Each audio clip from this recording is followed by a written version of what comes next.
سلامونه، نیکې هیلې قدرمندو دوستانو. نن د لمانځه فرایض، واجبات، سنتونه، مکروهات او ماتونکي وایو. لومړی د لمانځه فرضونه وایو.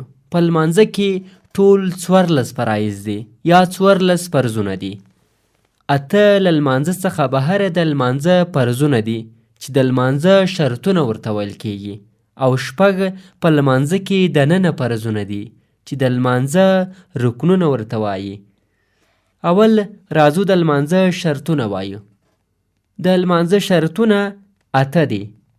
اول د ځان پاکوالی، دوهم د جامو پاکوالی، دریم د ځای پاکوالی، د هغه ځای پاکوالی چې موږ ورباندې لمونځ کوو، څلورم اودس کول یا تیمم وهل د عذر په صورت کې، پنځم د عورت پټول، د سړي عورت د نامه لاندې تر زنګنو پورې، او ښځه ټول عورت دی مګر مخ، لاسونه تر مړوندو او پښې تر بیډیو یا خنګرو پورې عورت نه دی. شپږم قبلې ته مخامخ درېدل یا قبلې ته مخ اړول. اووم نیت کول. اتم د وخت پیژندل. قدرمندو دوستانو، که له پورته فرایضو څخه یو هم پاتې شي لمونځ نه صحیح کیږي او لمونځ به بیرته له سره کوو. اوس راځو د لمانځه رکنونه وایو یا په لمانځه کې دننه فرایض وایو. د لمانځه رکنونه 6 دي. اول تکبیر افتتاح، دوهم قیام ولاړه یعنی نیغ دریدل، دریم قرات، څلورم رکوع، پنځم سجده، شپږم اخیری قاعده یا وروستۍ ناسته. د یادونې وړ ده که د پورته فرایضو څخه یو هم پاتې شي لمونځ نه صحیح کیږي او لمونځ به بیرته له سره کوو. دوستانو، اوس د لمانځه واجبات وایو. په لمانځه کې 7 واجبات دي.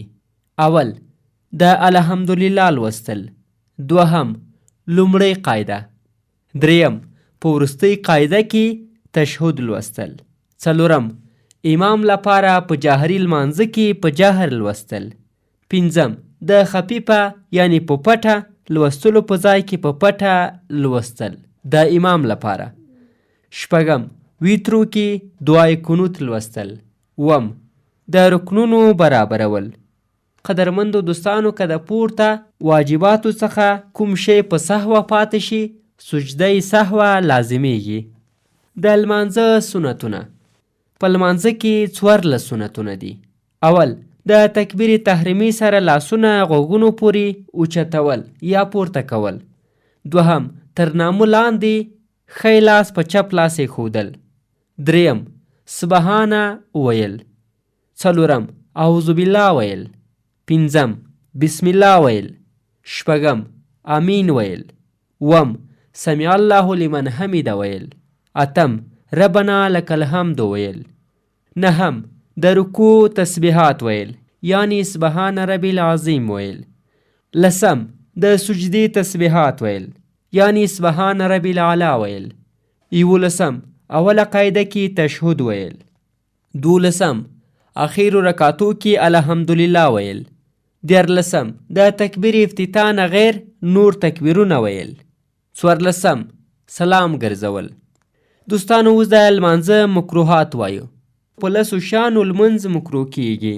اول بې عذره پلتۍ وهل، دوهم په لاس د آیاتونو شمیرل، دریم څنګلې خورول په سجده کې، څلورم په سترګو ښي او چپ طرف ته کتل یعنی د سترګو تر کنجانو کتل، پنځم بې عذره سترګې پټول، شپږم د سجدې ځای نه ګیټې لرې کول په هغه صورت کې چې تکلیف نه جوړوي، یعنی د سجدې له ځایه د ډبر یا بل کوم شي لرې کول چې تکلیف نه جوړوي، اووم ستوماني ویستل، اتم خوله وازول، نهم په جامه لوبې کول، لسم د صف نه وروسته یوازې ودرېدل که چیرته په لومړي صف کې ځای وي او ته په دوهم صف کې درېږي. دوستانو، اوس د لمانځه ماتونکي وایو. په لمانځه کې 14 ماتونکي دي. اول بې عذره غاړې تازه کول، دوهم پرنچي کوونکي ته یرحمک الله ویل. 3 د خپل امام نه غیر بل چاته فتح ورکول. 4 لا اله الا الله ویل که مقصد چاته جواب ورکول وي. 5 عورت لوڅېدل. 6 د مصیبت د وجې ژړا کول. که دا ژړا د الله جل جلاله د ویرې څخه وي پروا نه لري. 7 د سلام ځواب په ژبه یا لاس یا په سر ښورولو سره. 8 د قرآن کریم له مخې په لمانځه کې قرات لوستل. 9 ډیر عمل کول په لاس وي که په سر سره. 10 قصدن خبرې کول. 11 خوراک یا څښاک. 12 اوه ویل. 13 خندل. 14 بیهوشي. قدرمندو دوستانو دا و زموږ د نن ورځې درس. تر بیا مو په لوی او بخښونکي خدای سپارو. پاک الله مو مل شه.